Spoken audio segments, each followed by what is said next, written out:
नमस्कार, मेरा नाम है स्वाति शर्मा। मैं आपसे आज एक बहुत ही साधारण से विषय पर चर्चा करना चाहती हूँ। ये विषय है कचरे का प्रबंधन। तो ऐसा नहीं है कि आपको इस विषय में कोई ज्ञान है नहीं, आप अच्छी तरह से अवगत हैं कि हम किस विषय में बात करने वाले हैं। आप जानते हैं कि पर्यावरण प्रदूषण क्या होता है, बच्चे भी जानते हैं, चूंकि मैं बच्चों से बात कर रही हूँ इस समय, तो सभी जानते हैं पर्यावरण प्रदूषण क्या होता है ना। किताबों में पढ़ते हैं हम, कहीं कुछ लेख भी पढ़ते हैं, कुछ कोई आकर के भाषण दे जाता है तो हम उस भाषण पे ताली भी बजा देते हैं। लेकिन उस चीज का हमारे रोजमर्रा के जो क्रियाकलाप है उससे क्या संबंध है, वो हम कई बार देख नहीं पाते हैं ना। हमें ये समझ में नहीं आता कि हम अगर कचरा खुले में फेंक रहे हैं तो उससे पर्यावरण प्रदूषण हो रहा है क्या, और हो रहा है तो किस हद तक हो रहा है। हो सकता है हमारे घर के सामने से जो कचरा हमने पहाड़ के ऊपर डाल दिया वो बहकर के थोड़े दिन में, जब बारिश होगी तो बहकर नदी में चला जाएगा, नदी उसे कहीं और ले जाएगी, तो वो फिर हमें दिखाई नहीं देगा। लेकिन इसका मतलब ये नहीं है कि वो कचरा समाप्त हो गया है ना। तो ये एक विषय है जिस पर मैं कई बार बोल चुकी हूँ, लेकिन मुझे ऐसा लगता है कि और बोलने की आवश्यकता है, क्योंकि लोग उसका अपने प्रतिदिन के कार्यों से संबंध नहीं जोड़ पा रहे हैं, है ना। अच्छा, तो सबसे पहले हम ये बात करेंगे कि समस्या क्या है। जैसा मैंने कहा कि पर्यावरण प्रदूषण एक बहुत बड़ी समस्या है, उसमें तो बहुत सारी चीजें जुड़ी हुई हैं, और मैं पर्यावरण प्रदूषण के ऊपर नहीं बोलूंगी। मैं तो सिर्फ उसके ऊपर बोलूंगी कि आपके घर के आसपास जो गंदगी फैली है, हाँ, उसमें जो कीटाणु, जो जीवाणु विषाणु पैदा हो रहे हैं, जिसकी वजह से कई बीमारियां हो रही हैं। आपको पता है कि ये जो विषाणु होते हैं वो हवा में भी रह सकते हैं, सीधे नहीं रह सकते, लेकिन जो पानी के कण होते हैं उनमें रह सकते हैं। कोई छींक देता है तो उससे आपको संक्रमण हो सकता है। तो ये सब चीजें अब तो आपको बहुत अच्छी तरह से पता है। तो यही हम इसी के ऊपर हम चर्चा करेंगे, है ना। जो और विशेष रूप से क्योंकि हम हिमाचल प्रदेश की बात कर रहे हैं, तो प्राकृतिक सौंदर्य का जो विनाश हो रहा है, विनाश ऐसे कि आप कितने भी सुंदर स्थान पर चले जाइए, कितने भी ऐतिहासिक स्थान पर चले जाइए। मैं पहाड़ पर अक्सर जाया करती हूँ, पर्वतारोहण किया करती हूँ। आप 5,000 मीटर पे चले जाइए तो वहां भी आपको पन्नियां मिल जाएंगी। या कुछ अगर वहां पे कोई भी निर्माण कार्य हुआ है तो वहां पे आपको सीमेंट की बोरियां मिल जाएंगी, क्योंकि जब कोई कुछ बनाता है तो उसके बाद बोरियां भूल जाता है ना। सब घर बन गया, अब उसके बाद बोरियां वहीं छोड़ दो, धीरे धीरे वो कहीं ना कहीं चली जाएंगी। कहाँ जाएंगी हम, वो हो सकता है कि बह करके किसी बहुत सुंदर स्थान पर चले जाएं, और फिर उस सुंदर स्थान का जब कोई तस्वीर खींचे तो उसमें वो पन्नियां नजर आए, वो बोरियां नजर आए। तो ये हम इसी चीज की चर्चा करेंगे, हम बहुत बड़े स्तर पर पूरे पर्यावरण की बात नहीं करेंगे, है ना। अच्छा, तो ये तो हुई समस्या क्रमांक 1। दूसरी समस्या, इसी से जुड़ी हुई समस्या जो ये है, वो है लोगों का निर्विकार दृष्टिकोण। निर्विकार मतलब आप कचरा देखकर निकल जाते हैं, आपके दिमाग में ये चीज आती ही नहीं है कि ये बुरी चीज है। मैंने कई लोगों को देखा है, बाजार में घूम रहे हैं, नीचे कचरे का ढेर लगा हुआ है, वो अपने बच्चों से कहते हैं अरे अरे उस पर पैर मत रखना, है ना, और उसके बाजू से निकल जाते हैं। तो आपको पता है कचरा बुरी चीज है, लेकिन आपको ये नहीं पता कि आपको करना क्या चाहिए। आपके दिमाग में ये बात नहीं आती कि आपको तुरंत जो है आपके नगर निगम या पंचायत या जो भी कार्यालय आसपास है वहां पे तुरंत शिकायत करनी चाहिए अगर कचरा खुले में पड़ा है ना। ये नहीं कि आप सिर्फ उसको लांग कर निकल गए, आपको लगता है कि बस मतलब इतना ही करना है आपको, है ना। तो इससे मैं कह रही हूँ निर्विकार दृष्टिकोण, आप उस समस्या की गंभीरता को नहीं समझ रहे हैं, आप या कोई भी लोग, है ना। तो ये 2 समस्याएं हैं जिनकी हम चर्चा मुख्य रूप से करेंगे। अच्छा, तो मैं इसके थोड़े मतलब वैज्ञानिक पहलुओं पर आती। वैज्ञानिक मतलब वैज्ञानिक उस चीज को हम, जब किसी चीज को हम तर्क संगत रूप से बोलते हैं ना, तो उसे हम विज्ञान कह सकते हैं। विज्ञान कुछ इस तरह से परिभाषित है, विज्ञान शब्द जो आता है विशिष्ट ज्ञान को विज्ञान कहते हैं। विशिष्ट का वी है ये। विशिष्ट ज्ञान किसी भी क्षेत्र में हो सकता है, लेकिन तभी होता है जब आप उस समस्या को सही ढंग से समझें, भावनात्मक रूप से नहीं, तर्क संगत रूप से।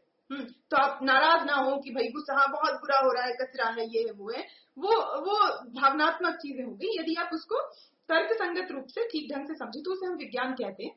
विज्ञान के रूप में देखें, उसकी दृष्टि से देखें, तो हम परिभाषित किस तरह से करेंगे कचरे को?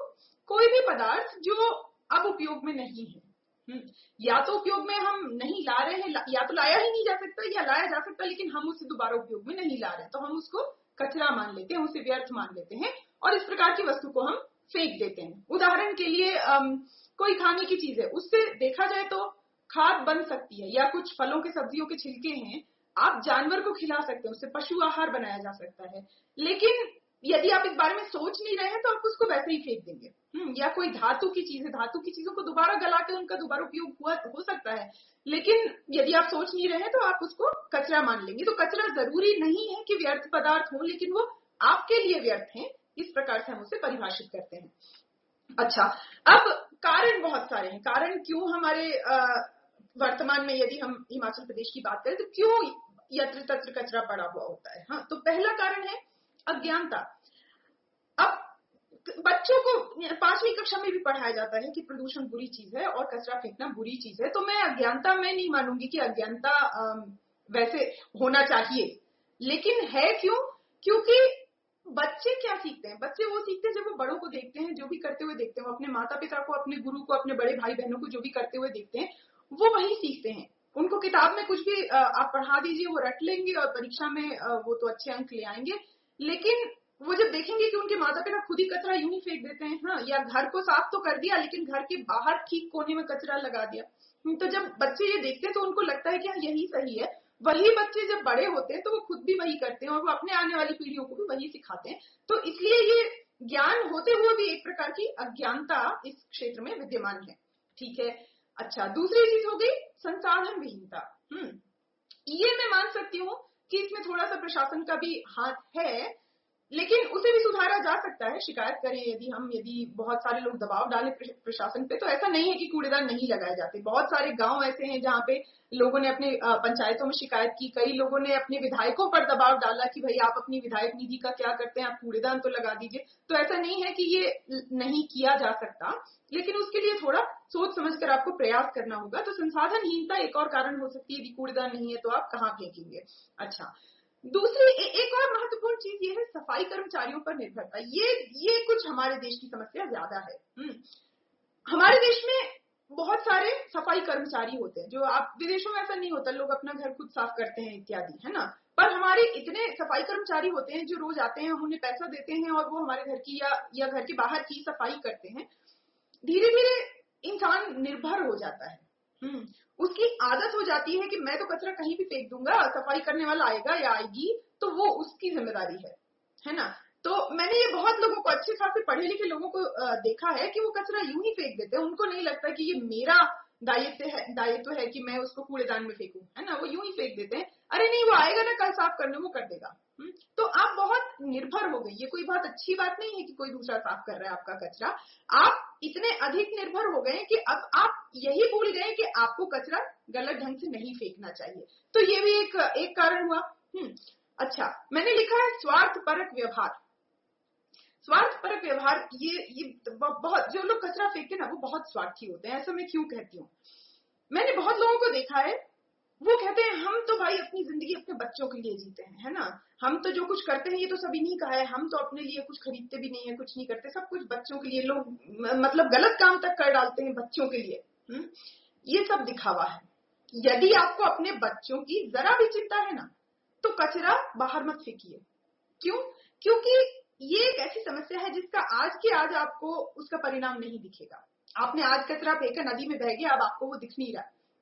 लेकिन अंत में क्या होगा? कई लंबे समय तक वो नदियों को प्रदूषित करेगा। उसके बाद वही पानी, या बल्कि नदी में नहीं भी जाए, अगर वैसे ही कचरा पड़ा है और वो जो है सारी गंदगी जमीन के अंदर इकट्ठी हो रही है, तो उसमें से धीरे धीरे आज से 10 साल 20 साल बाद कुछ ऐसे रसायन निकल सकते हैं जो आपके पानी में मिल जाएंगे। तो आपका जो है पानी गंदा हो जाएगा, जमीन से जो भी पानी निकलेगा, भूमिगत जल जो है वो प्रदूषित हो जाएगा। उसको कौन पिएगा? उसको आपके बच्चे पिएंगे, है ना। तो आज के आज तो असर नहीं दिख रहा है, ये असर दिखेगा 10 सालों में, 20 सालों में, 50 सालों में। तो यदि आपको अपने आने वाली पीढ़ियों की थोड़ी भी चिंता, आपको लगता है कि हम अपने बच्चों के लिए कुछ करना चाहते हैं, तो जरा इस साफ सफाई का ध्यान दीजिए, है ना।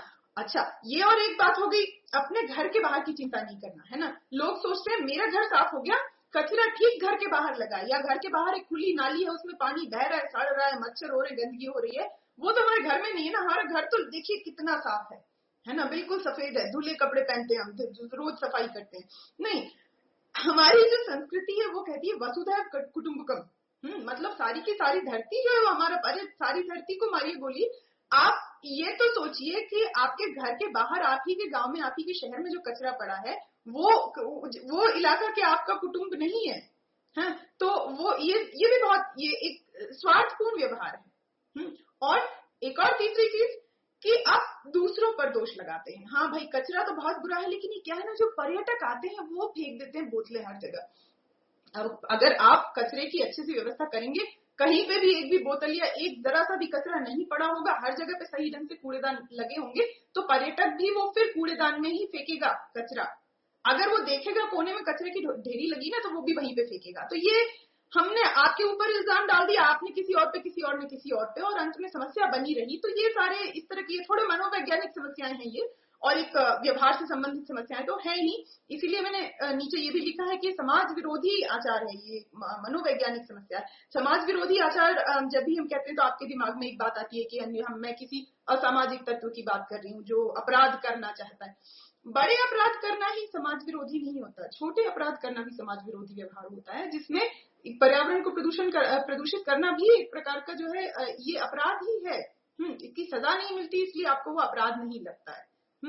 तो ये उसके अलावा जो कुछ एक प्रशासनिक चीजें हैं वो ये है कि कचरा एकत्रित करने में अनियमितता है।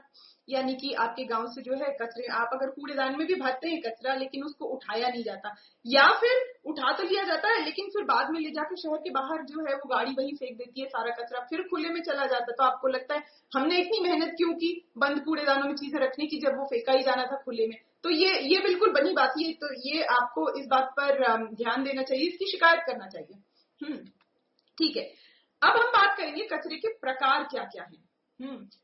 कचरा मुख्य रूप से दो प्रकार का होता है, जैविक और अजैविक। जैविक कचरा मतलब जो नष्ट हो सकता है थोड़े समय के बाद में, बल्कि देखा जाए तो लोगों की जो ये गलत ढंग से कचरा फेंकने की जो विधियां हैं, जिनको लोग बहुत लंबे समय से अपनाते आए हैं। पुराने जमाने में, आज से 100 साल पहले पन्नियां नहीं थी, पन्नियों का कम से कम इतना उपयोग नहीं होता था। तो आपका जो है घर का खाने पीने का कचरा है, या आपका जो है कृषि से संबंधित वन्य पदार्थ है, इस तरह का ही कचरा हुआ करता था। ऐसा कचरा अगर आप बाहर फेंक देंगे, छोटी मात्रा कम होना चाहिए, है ना, बहुत बड़ी मात्रा में होगा तो उससे भी दिक्कत है, लेकिन अगर कम मात्रा में इसे फेंक दिया जाए तो चल जाता है ना, धीरे धीरे वो कचरा अपने आप खाद बन जाता है, मिट्टी में मिल जाता है। तो लोग उसी पद्धति को अभी भी अपनाते हैं। ये भूल जाते हैं कि वो जो पहले, आज से 100 साल पहले फेंका जाता था, वो तो कृषि का व्यर्थ पदार्थ होता था, लेकिन आज आप जो फेंक रहे हैं वो पन्नियां हैं, है ना, वो खाद में परिवर्तित नहीं होंगी, वो 100 साल तक, 1000 साल तक वो वैसी ही बनी रहेंगी। ठीक है, तो खैर ये जो है कृषि वन्य अवशेष या घरेलू कचरा, फलों के छिलके, गोबर, मलमूत्र, इस प्रकार की चीजें, गत्ता, कुछ कागज जो है, कागज भी, अखबार वाला कागज, सारे कागज नहीं, अखबार वाले कागज में भी कई जो रंगों का, जो स्याही का प्रयोग होता है, वो हानिकारक हो सकती है ना। पर इसमें से इस प्रकार का कुछ जो कचरा है जो गल जाता है कम से कम थोड़े समय के बाद में, उसको हम जैविक कचरा मान सकते हैं। ठीक है, अजैविक कचरा क्या हुआ, जो गल नहीं सकता, जो खाद में परिवर्तित नहीं हो सकता। इसमें पन्नियां शामिल है, प्लास्टिक शामिल है, इसमें सीमेंट की बोरियां, मुझे बड़ी तकलीफ देती है सीमेंट की बोरियां, वो भी शामिल है। उसके अलावा कुछ अन्य पदार्थ भी शामिल हैं। आजकल नए नए क्या कहना चाहिए, जैसे लकड़ी को जोड़ने के लिए गोंद जैसी चीज आती है।